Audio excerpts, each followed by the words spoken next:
Segunda-feira, dia 26. Enquanto o país operava em sua normalidade burocrática, uma decisão silenciosa, proferida em um gabinete em Brasília, paralisou o fluxo de bilhões de reais. Não houve aviso prévio, não houve negociação de última hora. Apenas a tinta de uma assinatura suspende o que parecia intocável.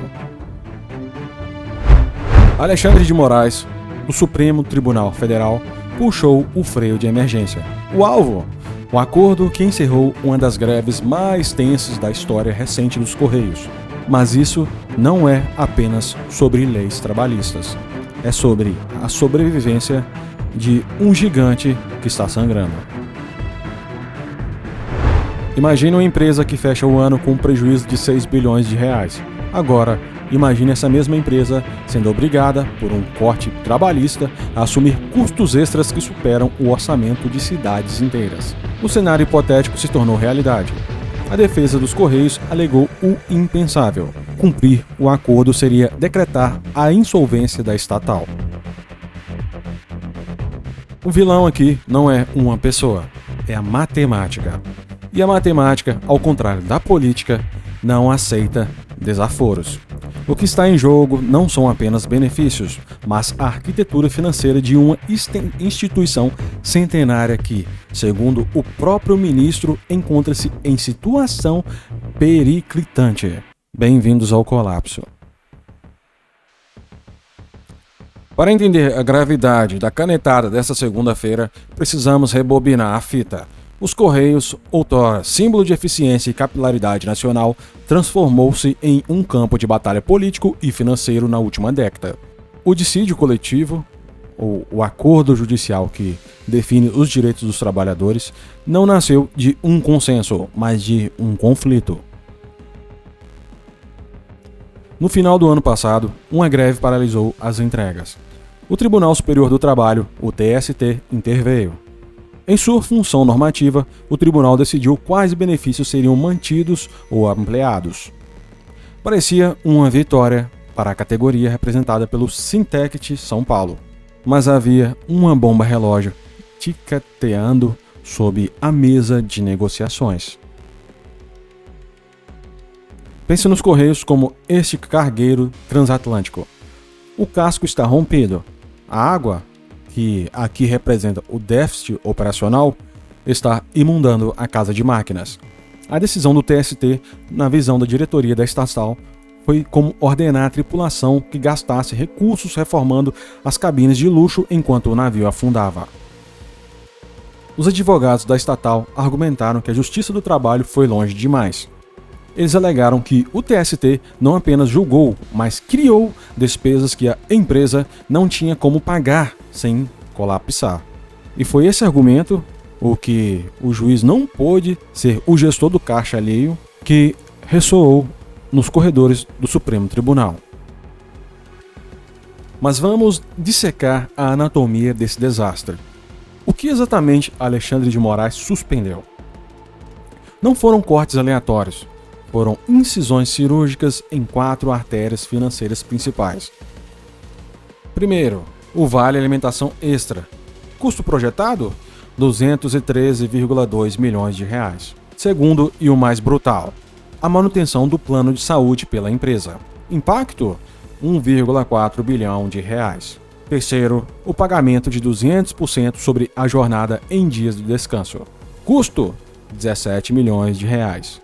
Quarto, a gratificação de férias de 70%, mais 272,9 milhões de reais na conta.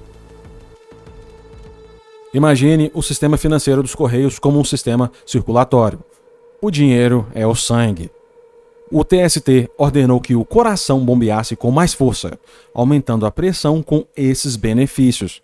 Mas o corpo já perdeu 6 litros de sangue no ano passado. Bombear mais forte agora não revitaliza o paciente, causa uma embolia. O STF atuou como o cirurgião que pinça a artéria para estancar a hemorragia, mesmo que isso signifique sacrificar a circulação periférica. O ponto mais crítico é o plano de saúde, 1,4 bilhões de reais. Para colocar em perspectiva, isso é mais que o orçamento anual de muitos ministérios. A defesa alegou que o TST, ao fixar essas regras, ignorou a realidade de mercado. É o equivalente estrutural a projetar uma ponte para suportar carros de passeio e, de repente, ser obrigado por lei a permitir a passagem de trens de carga de minério. A estrutura não foi feita para essa carga. A física, ou neste caso, a contabilidade, dita que a ponte vai ruir. Moraes não julgou o mérito de se o trabalhador merece ou não. Ele julgou se a estrutura aguenta. E a resposta foi um estrondoso não. Aqui entramos em um terreno pantanoso. O conflito de competências. Quem manda mais? O tribunal que protege o trabalhador ou a corte que protege a Constituição e o orçamento público? O argumento sindical é moral e ético. Os trabalhadores não podem pagar a conta da má gestão. Se a empresa teve prejuízo, a culpa é da diretoria, não do carteiro que entrega a encomenda debaixo de sol e chuva. Eles veem a ação dos Correios de recorrer ao STF como uma traição, uma tentativa de reacender um conflito que já estava pacificado. Mas o outro lado do tabuleiro, Moraes validou a tese da empresa. Ao dizer que houve extrapolação do poder normativo, o STF enviou um recado duríssimo à Justiça do Trabalho. Vocês não podem legislar. Vocês não podem gerir o caixa de uma empresa pública. É uma derrota geopolítica para o sindicalismo e para a autonomia do TST. Quem perde? Imediatamente o trabalhador, que vê sua renda e segurança de saúde evaporarem da noite para o dia. Mas quem ganha? O caixa da empresa, que ganha um respiro artificial. Mas a tensão social criada por essa decisão é um passivo que não aparece no balanço contábil, mas que cobrará o seu preço nas urnas. Aqui o gargalo é intransponível. Não se trata de vontade pública, mas de finitude de recursos. Moraes utilizou uma expressão-chave em sua decisão: risco de dano. A lei brasileira impõe limites rígidos. Uma empresa estatal dependente do Tesouro não tem autonomia para aumentar gastos de pessoal sem lastro orçamentário.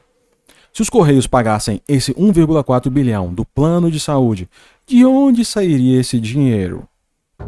Sairia do seu bolso, subsídio cruzado, impostos. O gargalo é que os Correios, embora operem no mercado, têm amarras de direito público. A decisão de Moraes funciona como uma comporta de represa. Se ele não a fechasse agora, a inundação financiaria poderia comprometer a própria capacidade da empresa de pagar os salários básicos no mês seguinte.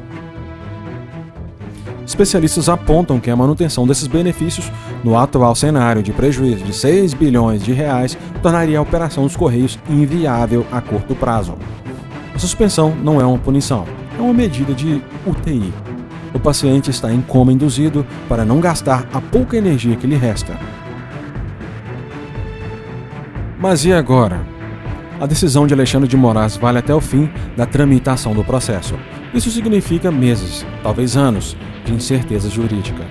As cláusulas não questionadas continuam valendo, mas o coração financeiro do acordo foi arrancado. Se o STF mantiver essa postura no julgamento final, estaremos diante de um novo precedente: a insolvência financeira como justificativa suprema para a anulação de conquistas trabalhistas. Isso abre a porta para que outras estatais e até empresas privadas usem o risco de dano para reverter decisões jurídicas. A pergunta que fica ecoando nos corredores vazios da justiça não é jurídica, é existencial. Até que ponto os direitos adquiridos de uma categoria podem sobreviver a quando a instituição que o sustenta está falida? Em um país de contas que não fecham, alguém sempre paga o preço. E dessa vez, a fatura chegou para o correio.